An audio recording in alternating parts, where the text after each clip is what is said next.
السلام علیکم ورحمۃ اللہ وبرکاتہ نحمدہ ونصلی علی رسولہ الکریم اما بعد فاعوذ باللہ من الشیطان الرجیم بسم اللہ الرحمن الرحیم رب اشرح لی صدری ویسر لی امری واحلل عقدۃ من لسانی یفقہوا قولی رب زدنی علما رب زدنی علما رب زدنی علما اللہم فقہنا فی الدین رب یسر ولا تعسر وتمم بالخیر رب ارحمہما کما ربیانی صغیرا رب ارحمہما کما ربیانی صغیرا رب ارحمہما کما ربیانا صغیرا۔ آج ہم سورۃ الاعراف کی آیت نمبر 59 سے پڑھیں گے انشاءاللہ۔ بسم اللہ الرحمن الرحیم۔ لقد البتہ تحقیق ارسلنا ہم نے بھیجا نوح علیہ السلام کو الی قومہ اس کی قوم کی طرف، فقالا تو اس نے کہا یا قوم اعبدوا اللہ اے میری قوم اعبدوا اللہ تم عبادت کرو اللہ تعالیٰ کی، ما لکم نہیں ہے تمہارے لیے من کوئی الہ معبود غیرہ اس کے سوا، انی اخاف یقیناً میں ڈرتا ہوں علیکم تم پر عذاب یوم عظیم بہت بڑے دن کے عذاب سے۔ آیت نمبر 60۔ کالا کہا کال الملاء کہا سرداروں نے من قومے ہی اس کی قوم میں سے، انا بے شک ہم لا نرا کا البتہ تجھے دیکھتے ہیں فی ضلال مبین ظاہر گمراہی میں۔ آیت نمبر 61۔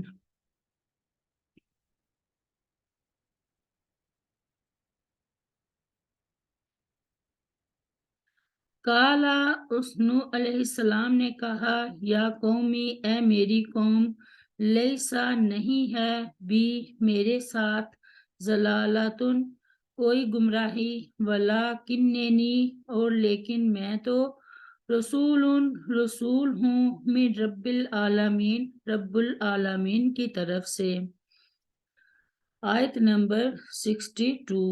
ابلغکم میں پہنچاتا ہوں تمہیں رسالاتی پیغامات ربی اپنے رب کے، وانصح اور میں خیر خواہی کرتا ہوں لکم تمہاری، وعلم اور میں جانتا ہوں من اللہ اللہ تعالیٰ کی طرف سے، ما لا تعلمون وہ باتیں جو لا تعلمون نہیں تم جانتے۔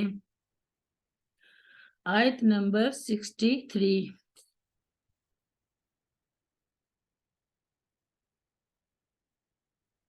اوا کیا اور عجب تم تعجب کرتے ہو، ان اس بات پر کہ جاءکم آئی تمہارے پاس ذکر من ربکم ذکر نصیحت من ربکم تمہارے رب کی طرف سے، علی رجل ایسے آدمی پر، منکم جو تم میں سے ہے، لینذرکم تاکہ وہ ڈرائے تمہیں، ولتتقوا اور تاکہ تم ڈر جاؤ، ولعلکم اور تاکہ تم ترحمون رحم کیے جاؤ۔ آیت نمبر 64۔ فَكَذَّبُوهُ پھر انہوں نے جھٹلایا نوح علیہ السلام کو، وَأَنجَيْنَاهُ تو ہم نے نجات دی اسے، وَالَّذِينَ اور ان لوگوں کو جو مَعَهُ اس کے ساتھ تھے، فِي الْفُلْكِ کشتی میں، وَأَغْرَقْنَا اور ہم نے غرق کر دیا، الَّذِينَ ان لوگوں کو جنہوں نے کذبوا جھٹلایا تھا، بِآیاتِنَا ہماری آیات کو،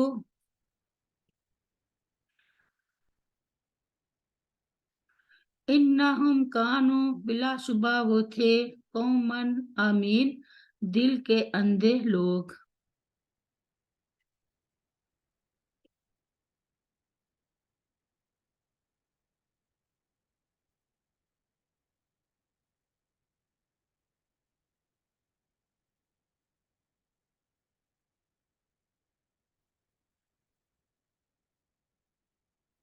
اوپر کی آیت میں بیان فرمایا کہ ہدایت الہی اور اس کی برکات سے فائدہ اٹھانے یا نہ اٹھانے میں لوگوں کی دو قسمیں ہیں۔ ایک پاکیزہ فطرت جو ہدایت الہی اور اس کی برکات سے خود بھی فائدہ اٹھاتے ہیں اور ان کے علم و عمل سے دوسروں کو بھی فائدہ پہنچتا ہے۔ دوسرے وہ جو شرارت پسند اور بد فطرت ہوتے ہیں۔ یہ لوگ ہدایت کی بارش سے فائدہ اٹھانے کی بجائے جھاڑیاں اور کانٹے بن کر نکل آتے ہیں۔ ان کے دلوں کی زمین چونکہ شور مچاتی ہے، اس لیے ان پر رحمت کی بارش فائدہ بخش نہیں ہو سکتی۔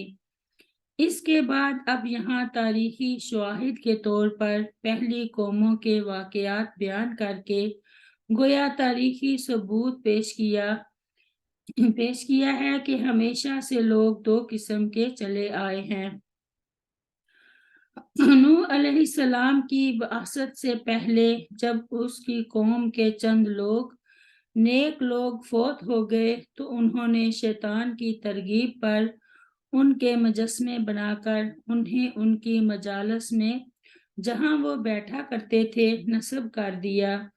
پھر مرور زمانہ کے ساتھ لوگ بزرگوں کے ان مجسموں کی پوجا کرنے لگے، اور جب ان کا شرک حد سے بڑھ گیا تو اللہ تعالیٰ نے نوح علیہ السلام کو بھیجا تاکہ پھر سے انہیں ایک اللہ کی عبادت کی دعوت دیں۔ چنانچہ جب انہوں نے اپنی دعوت کا اعلان کیا تو ان کی قوم کے سرداروں نے انہیں سخت گمراہ قرار دیا۔ نوح علیہ السلام نے کہا کہ میں گمراہ نہیں بلکہ اللہ تعالیٰ کا رسول ہوں، تمہیں اس کا پیغام پہنچا رہا ہوں، اور میں تمہارے لیے مخلص ہوں، اور اللہ تعالیٰ کی جانب سے میں وہ کچھ جانتا ہوں جو تم نہیں جانتے۔ لیکن ان کی قوم ان کی تکذیب و مخالفت میں تیز تر ہوتی گئی تو اللہ تعالیٰ نے انہیں اور ان کے مومن ساتھیوں کو بچا لیا اور ان کے دشمنوں کو طوفان کے ذریعے ہلاک کر دیا۔ ان آیات میں اللہ تعالیٰ نے سب سے پہلے نوح علیہ السلام کا ذکر فرمایا۔ نوح علیہ السلام پہلے رسول ہیں۔ سیدنا ابو ہریرہ رضی اللہ عنہ بیان کرتے ہیں، ایک لمبی حدیث ہے کہ رسول اللہ صلی اللہ علیہ وسلم نے فرمایا، اہل محشر جب نوح علیہ السلام کے پاس سفارش کی غرض سے جائیں گے تو ان سے اس طرح خطاب کریں گے کہ آپ اہل زمین کی طرف پہلے رسول ہیں، اور اللہ تعالیٰ نے آپ کو شکر گزار بندہ کا لقب دیا ہے۔ بخاری کتاب کی روایت ہے، نوح علیہ السلام مشرک قوم کی طرف بھیجے گئے تھے۔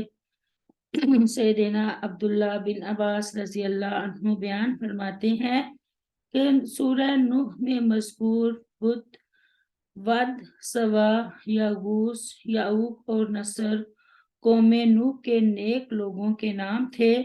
جب وہ فوت ہو گئے تو شیطان نے قوم کے دلوں میں بات ڈالی کہ ان کی مجالس میں جن میں وہ بیٹھا کرتے تھے ان کے مجسمے نصب کر دو اور ان کے نام پر ان کے نام رکھ دو۔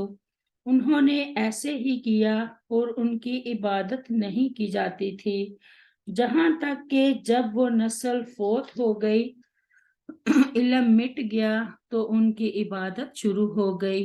بخاری کتاب کی روایت ہے، قال الملأ من قومه انا لا نراک فی ضلال مبین۔ ارشادی باری تعالیٰ ہے، فقال الملأ الذین کفروا من قومه ما نراکا الا بشر مثلنا۔ سورہ ہود میں اللہ تعالیٰ فرماتا ہے تو اس کی قوم میں سے ان سرداروں نے کہا جنہوں نے کفر کیا تھا، ہم تجھے نہیں دیکھتے مگر اپنے جیسا ایک بشر، اور فرمایا وَإِذَا رَأَوْهُمْ قَالُوا إِنَّ هَؤُلَاءِ لَضَالُّونَ۔ سورۃ المطففین میں، اور جب انہیں دیکھتے تو کہا کرتے تھے بلا شبہ یہ لوگ یقیناً گمراہ ہیں۔ أُبَلِّغُكُمْ رِسَالَاتِ رَبِّي وَأَنصَحُ لَكُمْ وَأَعْلَمُ مِنَ اللَّهِ مَا لَا تَعْلَمُونَ۔ رسول کی یہی شان ہوتی ہے کہ وہ مبلغ، فصیح، ناصح اور اللہ تعالیٰ کے دین کا ایسا عالم ہوتا ہے کہ ان صفات میں اللہ تعالیٰ کی مخلوق میں سے کوئی اور پیغمبر کا مقابلہ نہیں کر سکتا۔ رسول کریم صلی اللہ علیہ وسلم نے عرفہ کے دن صحابہ کرام رضی اللہ عنہم سے فرمایا جب کہ وہ بہت کثیر تعداد میں جمع تھے، سیدنا جابر بن عبداللہ رضی اللہ عنہ بیان کرتے ہیں کہ رسول اللہ صلی اللہ علیہ وسلم نے فرمایا اے لوگو، تم سے میرے بارے میں پوچھا جائے گا تو تم کیا کہو گے؟ سب نے جواب دیا کہ ہم گواہی دیتے ہیں کہ آپ صلی اللہ علیہ وسلم نے ہم تک اللہ تعالیٰ کا پیغام پہنچا دیا، اپنے فرض کو ادا فرما دیا اور امت کی خیر خواہی کی۔ تو آپ صلی اللہ علیہ وسلم نے آسمان کی طرف انگلی اٹھائی اور ان کی طرف اشارہ کرتے ہوئے فرمایا اے اللہ تو گواہ رہ، اے اللہ تو گواہ ہو جا۔ مسلم کتاب کی روایت ہے۔ ربی اغفر لی ولوالدی ولمن دخل بیتی مؤمنا وللمؤمنین والمؤمنات سبحان ربک رب العزت عما یصفون وسلام علی المرسلین والحمد للہ رب العالمین۔ السلام علیکم ورحمۃ اللہ وبرکاتہ۔